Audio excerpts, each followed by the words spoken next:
Moscow's $1.2 billion brain went dark in hours. Not with a single bomb, but with a vice that tightened from the border to the bunker's heart. Drones at treetop height, decoys on the scope, jammers in the ether, then a final strike that punched through reinforced concrete. Stay with me. I'll show you the four-phase kill chain, decoys, jamming, surface suppression, and the JDAM ER finish, and why cheap drones can open the door for an F-16 to close it for good. Before we move on, I'd like to ask you a small favor. If you appreciate this content, please take a second to like this video and subscribe to the channel. Over 98% of you watch the videos without subscribing. It costs you nothing, but it makes a huge difference to us. So, did you click the subscribe button?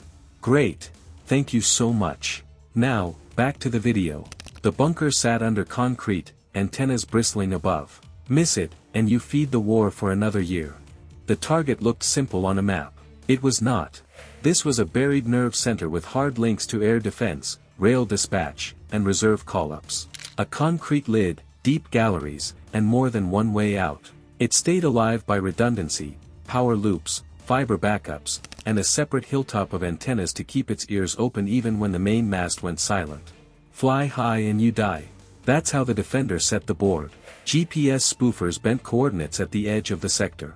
Layered SAM belts, short, medium, long, made a ceiling you couldn't break without losing wings. Yeah, SJ, last night Russian claimed they thwarted what they call a terrorist attack. They claimed they shot down 2 drones. They also took out 1 drone. If they're under attack, they start to raise questions about whether Putin can actually deliver on his promises to look after the population. Fake radar returns soaked up missiles. Dummy launchers burned to sell a lie while the real batteries held back. Any traditional sortie turned the air above the site into a kill box and handed the bunker time to shift tasks to its shadow lines. The shell was only the first problem. Inside, the layout punished lazy targeting. Redundant power rooms split across corridors. Hardened galleries that could take overpressure and keep command racks alive. Vent shafts cut into tree lines, some masked, some rigged with screens to stop debris from sealing them. The antenna farm sat off to the side on its own grid, tied by buried cable, so a single blast on the roof would only scar concrete and shake dust. You could hit the skin all day and never touch the brain. So the real fight became intelligence. Coordinates aren't enough. You need rooms. That was electronically activated. There's lots of video showing the damage that's occurred on the ground, the West's weapons, and all he's left with is Soviet missiles and drones. But what it's clear what he's doing is actually trying to attack this heart of power. Which gallery holds the ops floor, which corridor hides the timing source, which wall carries the thick cable run. Without an internal map, every bomb is a guess. And a guess wastes a window you might not get twice. Low-cost eyes start to close that gap. Small quadcopters skim treetops and ride fence lines, slipping under big radar lobes. You hear things before you see them, steady generator hum on certain nights, a different pitch when backup power spins up. Traffic tells on them too. Resupply vans spike on predictable days, then shift when alerts go up.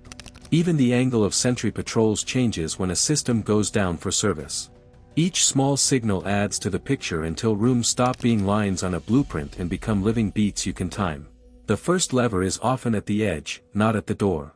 An FPV team stalks a forward radar node that feeds the sector's air picture. And as you said, only literally in the last 48 hours, this is the second time this area has been attacked. So given the damage is so limited, why is Zelensky doing this? He said he wants to take the fight to Russia, the war to Russia. Not the largest dish, the one that covers the low arc where drones crawl.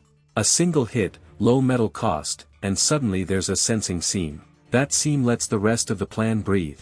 Drones push deeper without painting the sky. Ground teams get within jammer range without lighting up every scope. From there, the concept shifts. You don't aim for one knockout. You build a vice. Turn 1, flood the senses until operators doubt their screens. Turn 2, scrape away timing and comms so orders arrive late. Turn 3, strip the surface of fuel, vehicles, and the antenna hub so the bunker hears echoes, not commands. Now the target moves less, speaks less, and waits longer. Predictability creeps in. This is why bombing runs stalled. Steel meta maze and lost. The site demanded a 4-phase campaign where each step squeezes the next, and the final strike lands on rooms, not roofs. Now that the problem is clear, watch how the vice closes, phase by phase, from the border fence to the conference room. You don't break steel with steel. You break nerves, then power, then air. Phase 1 starts loud and cheap. And the second time, this building has been hit. Now, I don't believe in coincidences. Either that was the target because it's the Russian elite. Regardless, the damage, whilst it looks spectacular with the flyers, these are from 2 days ago, the actual damage is relatively limited on the... Low-altitude drone swarms skim in from the border, hugging folds in the ground that big radars hate. Mixed in are radar decoys, foil, reflectors, small emitters that spoof returns and spike scopes with false tracks. Interceptor crews see a wall, not a line. Batteries pivot off axis to chase the noise. Search radars widen their beam and lose resolution. The sky fills with clutter, and the operator's first job, discriminate, gets harder by the second. The defender has to choose. Engage and you light up every emitter in the belt. Hold fire and you accept a blind spot riding right over your low arc. Either move hurts. When they shoot, you map their sights and timing. When they wait, more drones slip past and start scratching at seams. Screens lie. The human eye tries to fix it and starts missing the real threat. That's the first crack, confidence.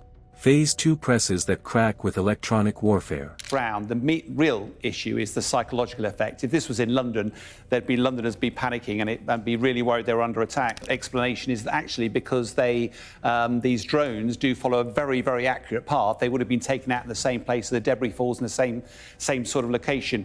Ground jammers roll up under tree cover and start blanketing GPS lanes. Not a single tone, a mix, broad noise, false timing, and bursts that kick receivers into fallback modes. VHF nets go quiet as interference climbs. Units pull to backups, line of sight, messengers, slower digital relays. Inside the bunker, clocks drift from network time, and staff shift to manual checks. Orders lag. A 5-minute task becomes 15. The rhythm, the thing that keeps an air picture clean, begins to slip.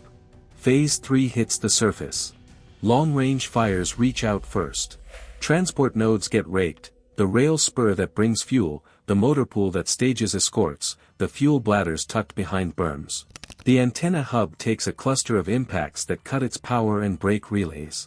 FPV teams, already inside the perimeter from the swarm push, hunt exposed radar heads whose cover stayed open too long. Mine-laying robots seed likely exit lanes with light charges that don't stop medics, but force them to slow and sweep. Cutting the antenna farm is not a vanity hit. Without those external relays, the bunker stops hearing clear orders and starts hearing its own echo, internal nets looping the same traffic because the bridge to higher command is gone. Reserve movement stall because routing data, the who, where, and when, no longer gets through. A brain without ears starts to think the world got quiet, when really it's the line that died. That silence fixes behavior. You can aim at fixed behavior. Phase 4 is the knife.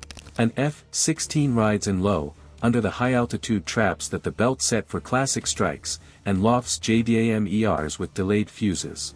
The aim point isn't the roof center, it's the load paths that feed galleries, the joints where a blast inside can punch through and make concrete fail down, not up. Guidance holds even in the jammed mess because the coordinates are preloaded, the weapon trusts its own brain, and the plane leaves before the belt even gets clean. At the same time, HIMARS reach the antenna hub again, hitting during the JDAM terminal phase. That keeps the bunker deaf while the bombs walk in. The first detonation peels the hard lid.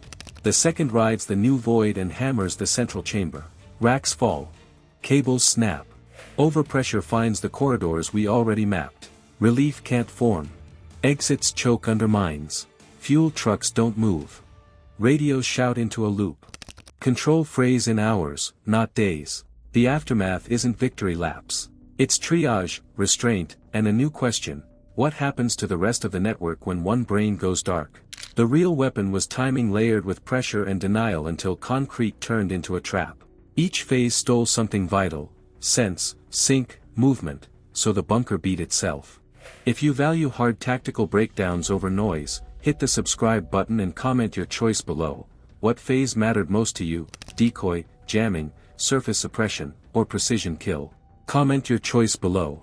Subscribe and join a community that seeks to understand the realities of modern conflict. When one brain goes dark, the network reroutes. The next fight is the reroute. What would you do when paths shift and gaps open? The vice can turn faster next time.